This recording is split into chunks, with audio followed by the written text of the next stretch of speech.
ভারতের পর এবার 5 দিনের সফরে বেইজিং রয়েছেন মিয়ানমারের প্রেসিডেন্ট মিন অং হাই। সামরিক ঊর্ধ্বে ছেড়ে গণতন্ত্রের পোশাকে প্রেসিডেন্ট হবার পর মিন অং এর এটাই প্রথম বেইজিং সফরে বেইজিংয়ের সাথে আন্তঃসীমান্ত পরিবহন, মুক্ত বাণিজ্য, দুর্যোগ সহায়তা ও স্বাস্থ্য খাতে 18টি সমঝোতা স্মারক স্বাক্ষর করেছে মিয়ানমার। বেইজিং সফরের মধ্য দিয়ে আন্তর্জাতিক গ্রহণযোগ্যতা অর্জনের পথেই হাঁটছেন মিন অং। বিশাল মোটর শোভাযাত্রার মধ্য দিয়ে বেইজিংয়ে স্বাগত জানানো হলো মিয়ানমারের প্রেসিডেন্ট মিন অং হ্লাইকে। তিয়ানানমেন স্কোয়ারে 21 বার তোপধ্বনি আর পিপলস লিবারেশন আর্মির চৌকস সেনাদের গার্ড অফ অনার বাজানো হয় দুই দেশের জাতীয় সঙ্গীত। মিয়ানমারের প্রেসিডেন্টকে সাথে নিয়ে গার্ড পরিদর্শন করেন চীনা প্রেসিডেন্ট শি জিনপিং।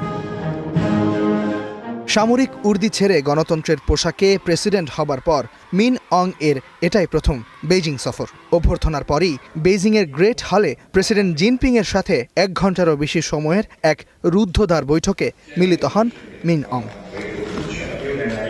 পরে দ্বিপাক্ষিক বৈঠকে দুই দেশের মধ্যে 18টি সমঝোতা স্মারক স্বাক্ষর হয়। এর মধ্যে ছিল গ্রেটার মেকং উপ অঞ্চলে আন্তঃসীমান্ত পরিবহন, মুক্ত বাণিজ্য, দুর্যোগ সহায়তা, স্বাস্থ্য ও গণমাধ্যম। তবে দুই পক্ষের কেউই চুক্তিগুলোর বিষয়ে বিস্তারিত কোনো তথ্য প্রকাশ করেনি। মিয়ানমারের সার্বভৌমত্ব ও ভৌগোলিক অখণ্ডতা রক্ষার প্রচেষ্টাকে চীন দৃঢ়ভাবে সমর্থন করে। পাশাপাশি উন্নয়ন ও নিরাপত্তার মধ্যে সমন্বয় সাধন এবং দেশের বাস্তবতা ও জনগণের সমর্থনের ভিত্তিতে মিয়ানমার সরকারকেও চীন দৃঢ়ভাবে সমর্থন করে। এর মধ্য দিয়ে চীনের সমর্থন আদায় করে নিলেন মিয়ানমারের এই বিতর্কিত সামরিক জান্তা। বেইজিংয়ের সঙ্গে ঘনিষ্ঠ সম্পর্কের মধ্য দিয়ে এবার আন্তর্জাতিক অঙ্গনে নিজের গ্রহণযোগ্যতা বাড়ানোর পথে হাঁটবেন মিন অং।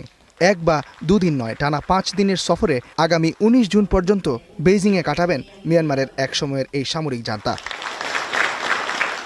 চীন তার বেল্ট অ্যান্ড রোড ইনিশিয়েটিভের আওতায় মিয়ানমারে একটি তেল ও গ্যাস পাইপলাইন এবং গভীর সমুদ্রে বন্দর প্রকল্পে বিনিয়োগ করেছে। তবে অনেক প্রকল্প সংঘাতপূর্ণ এলাকায় হওয়ায় সেগুলো হামলা ও হুমকির মুখে পড়েছে। বিশ্লেষকদের মতে প্রথম বিদেশ সফর হিসেবে মিন অং গত মাসে ভারত সফর করলেন। এবার বেইজিংয়ের সঙ্গে তার সম্পর্ক আরও ঘনিষ্ঠ হবারই ইঙ্গিত দিচ্ছে, যা তাকে আন্তর্জাতিক গ্রহণযোগ্যতা বাড়াতে সহায়তা করছে। এর আগে গেল মাসে তিনি ভারত সফর করেন। গত ডিসেম্বর ও জানুয়ারিতে হওয়া 2 দফার বিতর্কিত নির্বাচনে আরেক মেয়াদের জন্য ক্ষমতা দখলের পর মিন অং এর এটাই প্রথম বেইজিং সফর। ইস্তেহাদুল মাহমুদ, স্টার নিউজ।